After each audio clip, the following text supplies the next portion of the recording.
Почитувани присутни, почитувани медиуми и граѓани, вложуваме интензивно во инфраструктурата и во време на светска економска криза, затоа што кога велиме дека градиме европска држава, мислиме на евроинтеграциите, но пред се на европскиот квалитет на живот и европски животен стандард за граѓаните тука дома.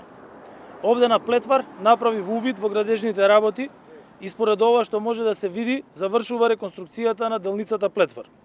90% од градежните работи на делницата се завршени.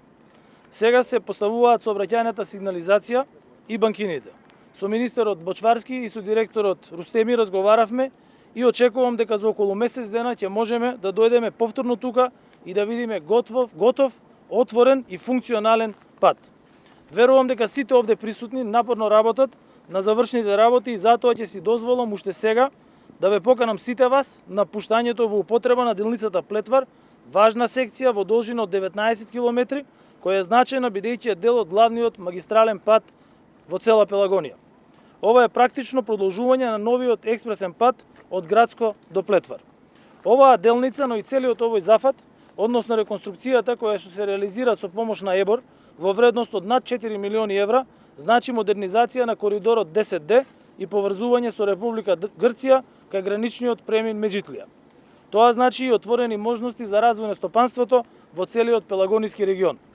Ќе продолжам да инсистирам на ефикасност во модернизацијата на инфраструктурата во нашата држава, како еден од суштинските услови и за нови инвестиции, и за нови работни места, и за подобар квалитет на животот на граѓаните, како и за поголема безбедност во сообраќајот, и за патничко, но и за железничко поврзување како што доликува на држава која што ги започна преговорите со Европската Унија.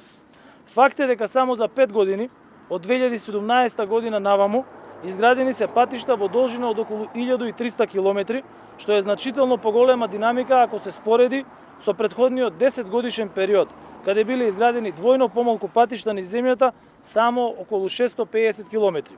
Сега активно се градат автопати во должина од 59 км и се подготвува целата документација за изградба на автопати во должина од преку 130 км, вклучувајќи го коридорот 10D помеѓу Прилеп и Битола и коридорот 8 и Скопје-Блаце во фаза 2. Во овој момент активно тече изградбата на автопатот Кичево-Охрид во должина од 57 км во вредност од 598 милиони евра со прогресна реализација од преку 72%.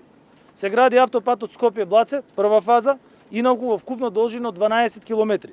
Вредноста на фаза 1 е над 12 милиони евра, а прогресот на реализација е 64%. Во рамки на коридорот 10D и коридорот 8 течат активностите за подготовка за изградба на автопатот Гостивар-Кичево, на автопатот Тетово-Гостивар, на автопатот Требениште-Струга-Ќафасан и на автопатот Прилеп-Битола. Изградени се експресни патишта во должина над 55 км со инвестиција од 84 милиони евра, а се градат експресни патишта во должина од над 63 км со инвестиција од 139 милиони евра.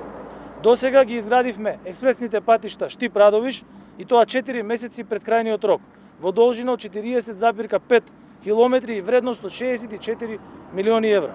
Завршена е првата фаза од патот Штип-Крупиште во должина од 14,3 км и вредност од 20,2 милиони евра. Во овој момент активно тече изградбата на експресните патишта Градско Дреново во должина од 15,5 км и во вредност од 24,7 милиони евра. Дреново Фариш во должина од 10 км и во вредност од 33,6 милиони евра. Крупиште Кочани во должина од 13,7 км и во вредност од 18,23 милиони евра. Ранковци Крива Паланка во вкупна должина од 24,5 км и вредност од 62,5 милиони евра и уште неколку други патни правци. Активно се одвива и реконструкцијата и на регионални патишта во должина од околу 130 км и инвестиции во вредност од околу 70 милиони евра. Мора и за сите да е јасно дека поврзувањето дома и кон регионот ги отвара патиштата за поврзување со Европа и со светот како инфраструктурно, така и за развојот на економијата. Целта за која што зборувам, но и интензивно работи владата е забрзан чекор кон полноправно членство на Република Северна Македонија во Европската Унија. Граѓаните заслужуваат да живеат според европски стандарди и ние тоа и ќе им го овозможиме. Ви благодарам.